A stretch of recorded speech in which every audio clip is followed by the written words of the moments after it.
I don't know who's the worst influence on whom, but no, apologies everybody for being a little bit about a minute late.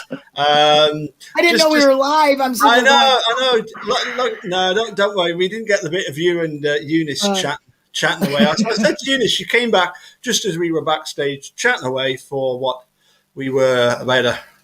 We were about a minute, and then she arrived. So you got a wee blether yeah, with with I love with her. the chief haverer.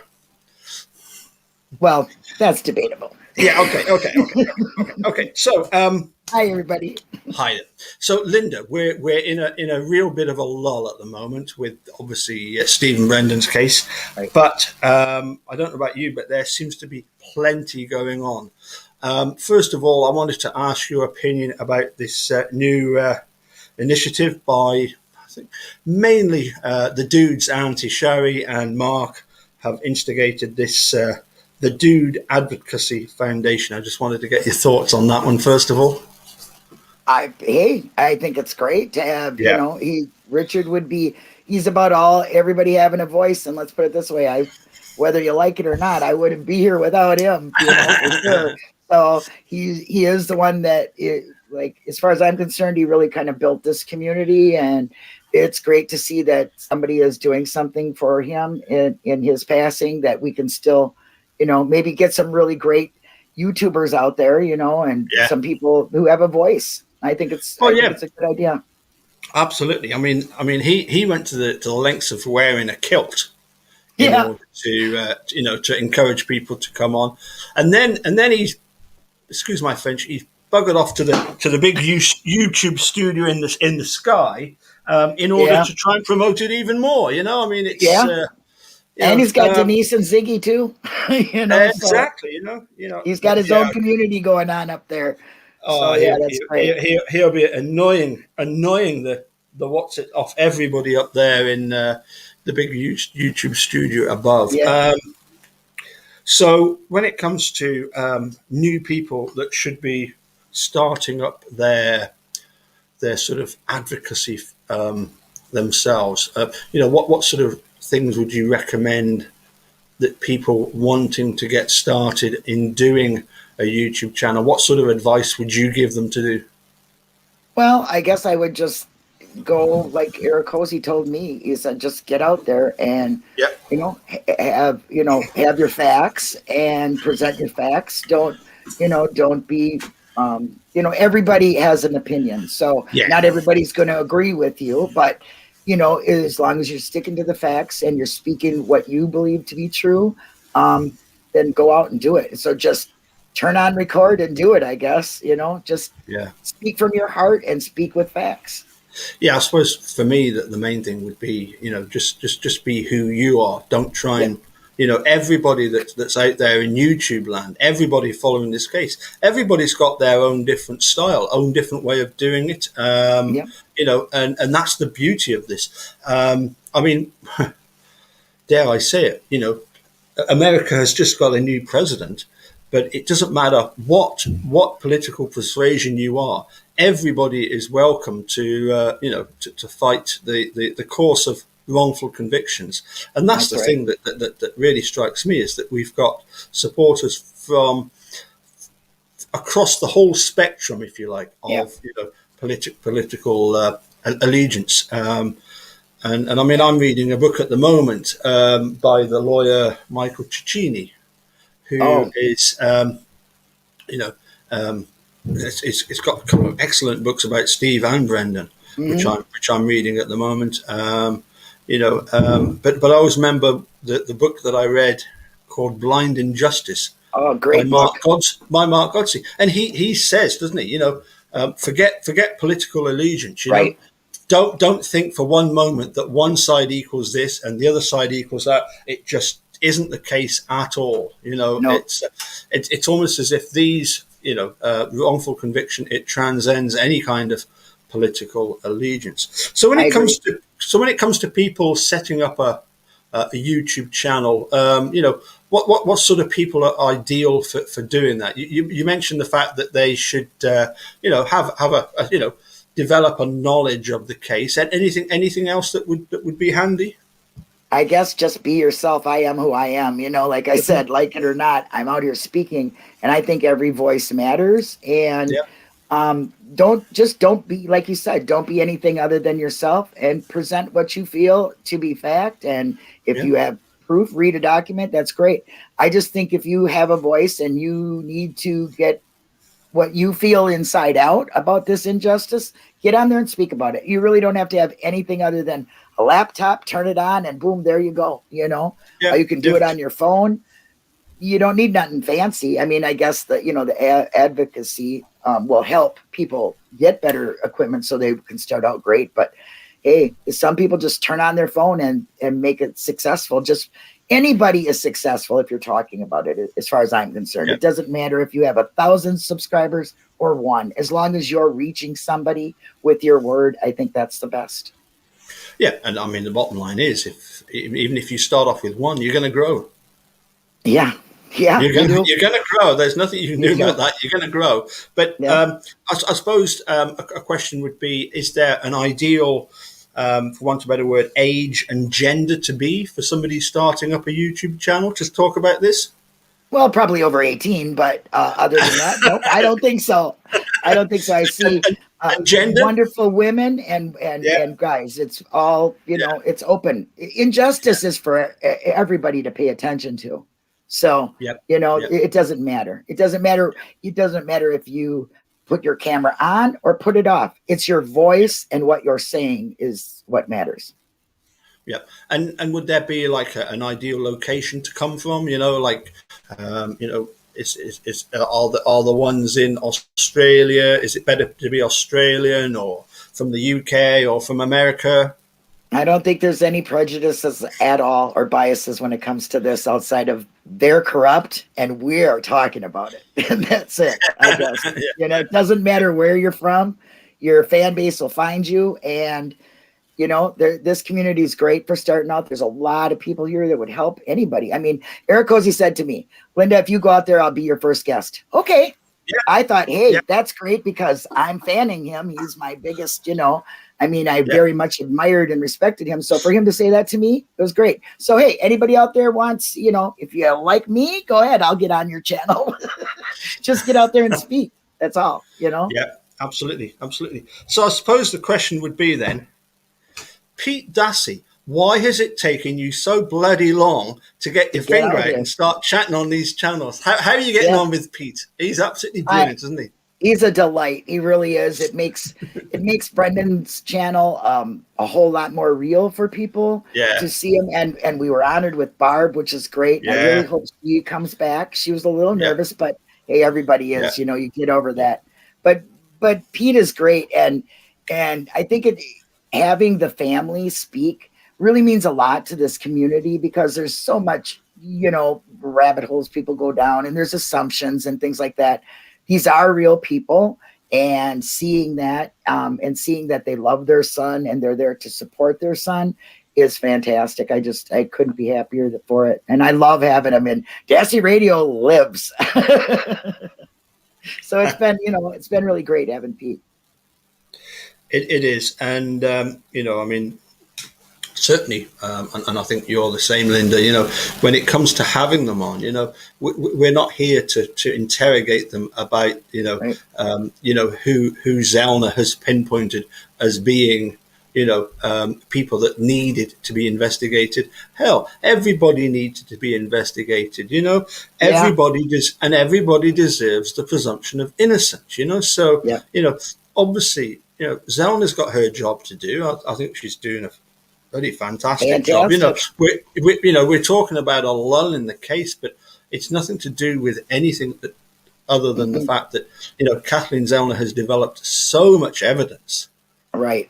I and think it's crazy that they don't yeah, just say yes, she needs a trial. She's presenting so much, and a lot of people don't know this, but she doesn't have to prove who did it. She just has to hmm give an hmm opportunity that somebody else could have done it. So when she yeah, names certain people, I don't think she is saying they're guilty per se. I yeah, think she's saying that this could have happened. Okay, and here's how it could have happened.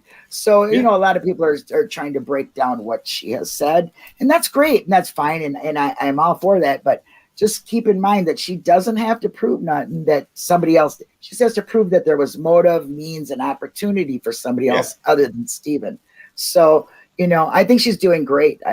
She said in a tweet that she's still testing, so I'm sure she's still working on it. Yep.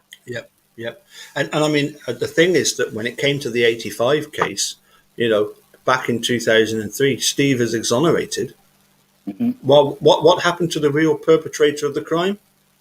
He never even went to court for it or got charged with it or anything. And that's sad. That's what's really sad about all these cases is the real killer or is still out there. So that's not justice for anybody.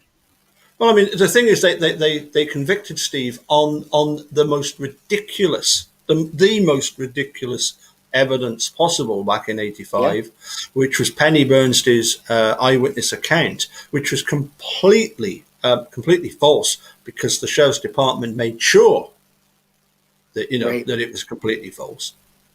And when they've got when they've got conclusive evidence of who actually was the perpetrator, oh no, we're not interested in prosecuting him because that makes them look, because that perpetuates making them look really bad. It really does. Now, that's something I don't understand. I don't understand why they can't just say we made a mistake. I mean, we're human. We made a mistake, bad judgment, whatever. I mean, it's they're prosecutionally immune. So what's the problem? I mean, you're not going to go to jail, unfortunately. Yeah, but seriously, Linda. I mean, what county is Nina in? Well, I don't know what county it's in, but I do know it's in Wisconsin. Okay, it's right next to Calumet, isn't it? I'm trying to think. Does it come under Appleton? Yes, I think it does. I'm not. Don't quote me because I'm not quite sure, but it's just another part of corrupt Wisconsin. And let's break down Wisconsin. Sin, con, and sin are in there. Okay, so it fits. Yeah, it does fit. And what happened in Wisconsin? I believe it was just before Making a Murderer came out. What happened at Nina at Eagle Nation? Why have we both got sprouting our Eagle Nation? Yeah. As a lot of you know, Michael Funk, who was the co-owner, was Steve Arados. Yep. I have a hard time with his name. And Eric Cozy goes like that when I said his name wrong. But anyway, so he's doing that up there. Anyway, he was in a hostage situation in their business. And the SWAT team came in and did some shooting, whatever. And he was killed as he was leaving, scared for his life, trying to go home. And they, like you said it, Paul, they executed that man in the alley.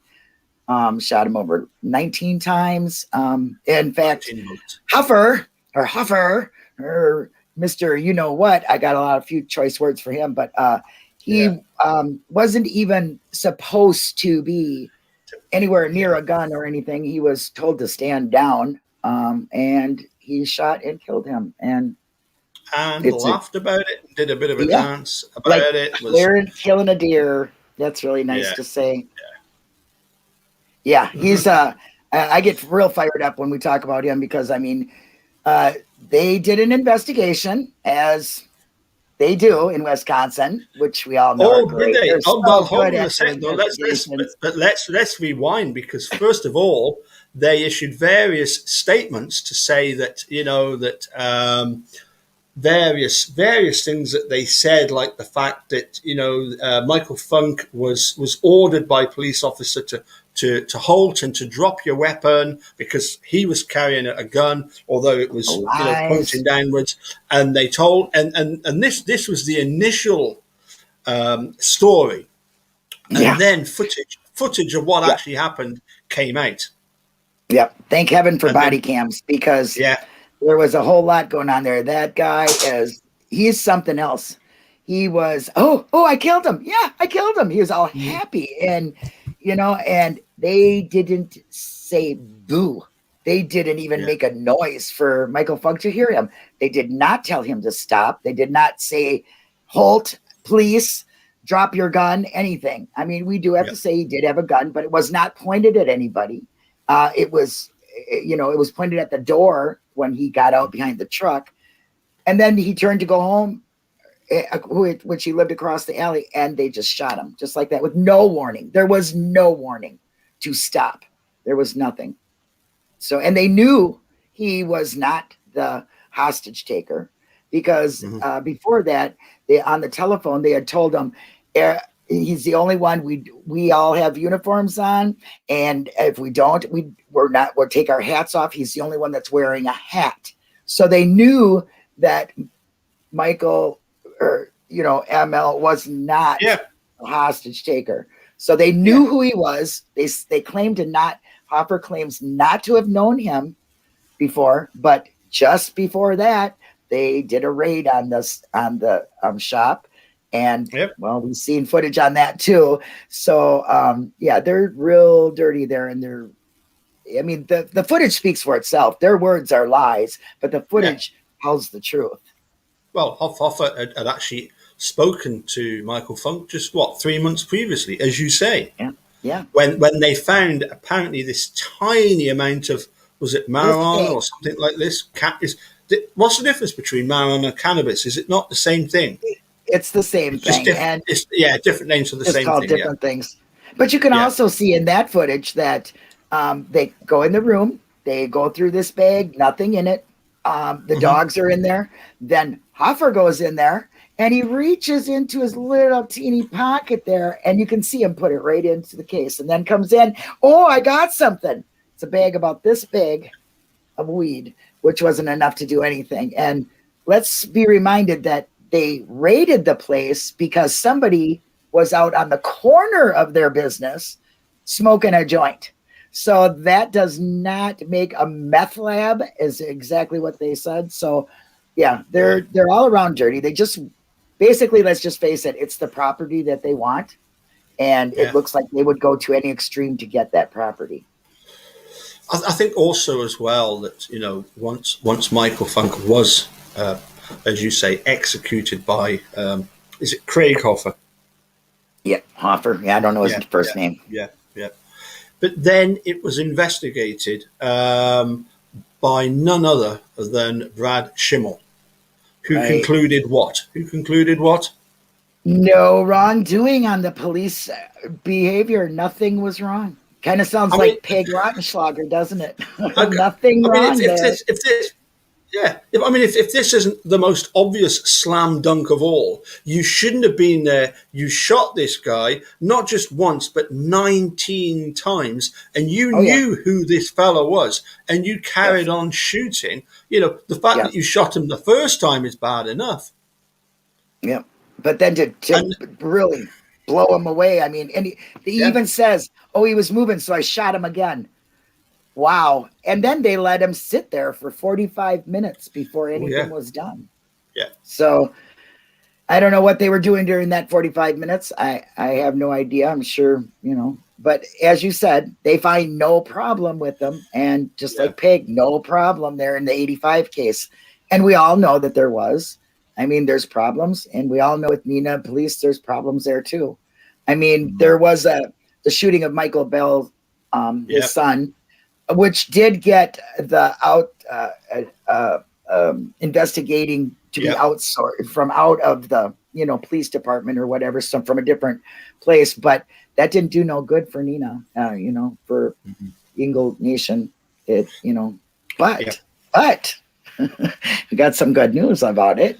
Well, we're looking forward to some news. I mean, but the thing is that for me, I can't help but notice a similarity between Avery Salvage Yard, where you've got people running a scrap yard and they're making the police look bad, and then you've got a biker club, more or less, and they're making the police look bad, and the state are just, we can't have this. We can't have people who we consider to be below us, making us look bad. We're the good guys. They're the bad guys.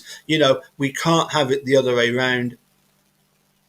We'll do whatever is necessary to maintain that status quo of we're the police, we're law enforcement, we're the good guys. They're the bad guys. They're the ones that you can't trust. They're the salvage yard owners. They're the people that carry on in their own little world. Say bikers and salvage yard owners. You can't help but see the similarity between the fact you go to the lower salvage class, yard. lower class troublemakers. Manual labor working, with oil and all that kind of on vehicles, and then you go to Eagle Nation cycles where they're, which couldn't be further from the truth as far as Eagle Nation is concerned. They were very, very big in giving back to the community. ML, he had every Saturday, he had a lunch that he invited all the children to. He was sponsored for a lot of their sports things. I mean, bikers give a lot to the community that people don't see because they really don't want the praise for it. They're just there. But so Eagle Nation cycle was a very a sustainable thing in that community. They really helped children. They were there. They were friends. They're not just, bikers, they were really good people. And so they weren't trouble. They weren't running drugs. They weren't nothing. Absolutely all of the opposite of what they're claiming they were. So it's a great loss for their community. They don't see them that way, just like Stephen's family, who did a great business for a lot of people around all the states, even Minnesota and things. People went there to get parts. They're good, hardworking people that just because they don't go to PTA meetings or they don't go to the city hall and have a big say in things, I think they are looked down at. And like I said, it couldn't be further from the truth. Yeah, I think when it comes to bikers, most people that would immediately think of, guys in leather jackets, members of Hell's Angels, if you like, rebels without a cause, they're just there to cause a load of trouble. And as you say, nothing could be further from the truth. Right. It's funny, isn't it? If you take somebody and you put them in a biker uniform, they'll look like a Hell's Angel. You put them in a shirt and tie, and they'll look like some well-to-do person, It's just... Hey, I'm a biker. I was raised around bikers.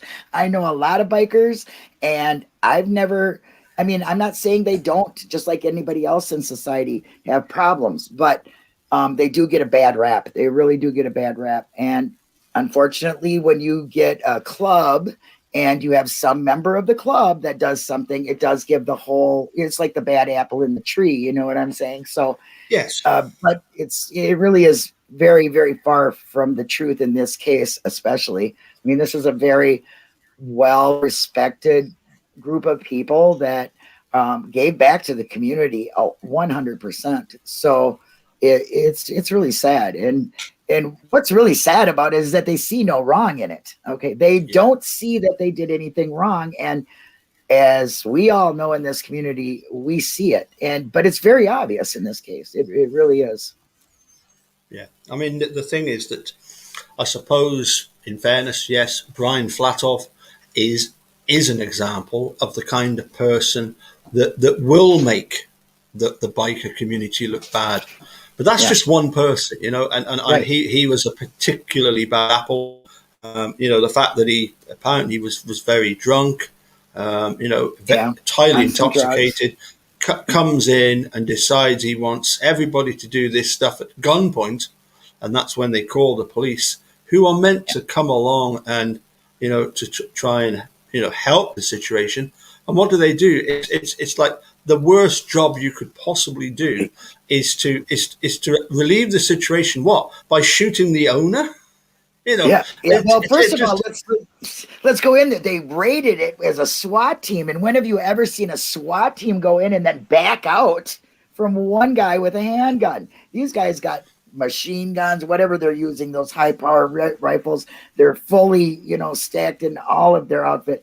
They bust in through there. Gunshots are going off, and Hoffer was hit in the head, in the helmet. Yeah. And he was injured. And they said, you have to stand down. You're got a hit in the head. And you're compromised. Yes, you are compromised. So you need to go sit down. And I mean, first of all, I've never seen a SWAT team go in and then back out, but maybe there was something I don't see through the camera or whatever. Well, I think they fell down the stairs, didn't they? That are just inside that doorway. Yeah. I think there was gunshots throughout the whole shop. Oh yeah. So and right behind me is the door they came in. This is the door they came in, and that's his picture back there. That I don't remember which way. There you go. So he's like, what way do you go? But so they came in. There's stairs right there, and now there's another thing. They dropped one of their guns. See, kind of like left it right there by the stairs. We don't know if it was left there on purpose or what, but one of the officers had dropped a gun. Now you don't really hear of that either. An officer's gun is like their hand. It's attached to them. They don't, you know what I mean? You do not lose that. So that's a little suspicious too. And he was standing like right where they could see him when they walk in the door. He was right over. If you see in Eagle Nation, you can see where he was. And the guy that was working on the bike was closer to the door. Well, so when they left and went out, Michael Funk went over and he said to shut the door. He said, shut that door. But if you run after it, I'm going to kill you. That's what, Flat Off said. So he seen his opportunity and he got out. And you could see him roll out the door and go behind that truck. And yes, he did have a gun and he pointed it at that door. And then he was being shot, he was being shot at. Yes, he was being shot at by Flat Off. Yes. So how would he be one of the hostage takers if he is being shot at? If cops are doing their job, and he's exiting the property to try and get away, how could he possibly be construed as being one of the kidnapper? That's baffling to me too. I mean, really, I don't understand that at all. He could be, I don't know. I mean, you would think he's shooting at the door. That means he's not coming after the cops. So I don't get it. Did I freeze? Did you freeze? Is it Linda Low budget working here? I'm quite not sure.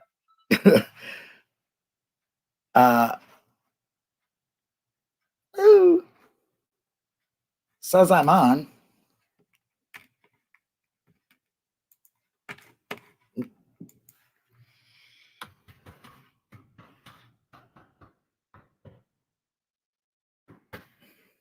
Oh, Paul froze. Okay. I think. Can you still hear me, you guys? Yep, must be Paul. I'm on here by myself, right? You can hear me. Okay. All right. I don't know what happened. Anyway, he was shooting at the door, so you could tell that he wasn't shooting at the police. He was not a threat to him. He tucked the gun away and turned around and they shot him. They executed that man, and it's sad to watch. What's even sadder really is the officer that was told he was compromised to come down, and he didn't. And he's the one that was bragging about the shooting. Oh yeah, did you shoot anybody? His commander says, and he says, oh yeah. And he goes, oh, where? And he goes, oh, he's dead in the alley back there. And he's laughing. And you also can hear him talking to his wife when he said that he was shot. And he said, oh, no problem. It's like shooting a deer. So this officer thinks of people as game. That's how I took it, I don't know what happened, but I'm still here. I'm sure he'll be back. It's his show. Hi, Jay. Hi, Ice Coffee. Hi, Sean. Hi, Julie. Hi, yours. Hi, BB. Hi, Dark Side. Hi, Magnolia. Let me see. I'll just say hi to people because I don't really know where Paul is. Did you, Anthony? There we go. There you are. There we go. I was just saying hi. Yeah, I finished the story a little bit. Good stuff. Yeah. So anyway, I'll let you finish off by telling us what are we going to be doing later on today? Well, let's just see. Now, we are, there's going to be an announcement February 26th, is it? Yeah. The 26th? There's going to be a press conference, but we're just going to... Yeah, a press conference. But tonight, we're going to talk about that. I don't even know what to say about it. I don't know if I want to give it away or not. I don't know. Let's just say there's some really good news happening for Eagle Nation. And we'll be talking about it tonight, about 5 o'clock, I think. Yes. So please join us. I mean, it's to me is really, really good news. I'm very happy about it. Yeah. And so let's just leave it at that, and we'll see you. I think it's just about half an hour, 25 minutes before you get your next chat with Pete Dassey. Yep, but even that, I have Becca. So she's gonna roll the show, and when I can make it, I can make it. She understands that this is really dear to me, and I'm very excited about it. So yeah, sure. But I mean the. Hopefully when you get to chat with Pete, we'll get Barb on as well. That'd be nice. That would be nice. She said she'll be more prepared next time. So. I think once you've done it once, I think it becomes a whole lot easier, doesn't it? It does. It does. Yeah. I'm getting used to being on by myself because I'm never really by myself. So when you took a little hiatus there, I felt a little uncomfortable, but I was okay with it. Yeah. It's okay. Once you get up here, and if you believe in what you're talking about, it really makes it okay. Yeah. I think, I don't know if it's because of the weather, but we've certainly had the internet dropping in and out and stuff like that, and it says on the StreamYard that I should connect directly to Wi-Fi. Well, unfortunately, that's upstairs. Yeah. I mean, in actual fact, here I'm in Southern California. And I actually, obviously my Wi-Fi is in Galashiels, so, that's 6,000 miles away, So, I mean, of course there's going to be problems with the Wi-Fi, I got the same issue. They tell me the same thing, but it's like I need a cord that is so long because I'm in one part of the house and the Wi-Fi thing is way in the other part of the house. So it's not that easy. And the freezing cold is doing us a job too. So, yes. They put up with Linda low budget productions. Not at all. And as I say, once again, apologies for starting a couple of minutes late, but the boss arrived and wanted to chat with you, and I think she would have quite happily. I don't think she would. She would have happily sat here and chatted away for 20, 30, 30 minutes, an hour, whatever, I love it. And they call me the haverer. I just don't get it. Well, wear the crown. Thanks, Paul. Okay, we'll see you in a wee while, and hopefully we're going to have the actor Dan Davis is going to join us. And he's the guy that's going to play Michael Funk in David Starr's $50 million bullet. Yep. And I just can't help thinking that, when this film gets done, it's a no-brainer. Netflix are going to go, oh, yes, please. Yes, please. Let's have more of this. Yeah. Yep. Okay. Thanks for helping out, and thanks for taking over when you when you did. So Thank brilliant. you. Okay. Catch you later, guys. Bye.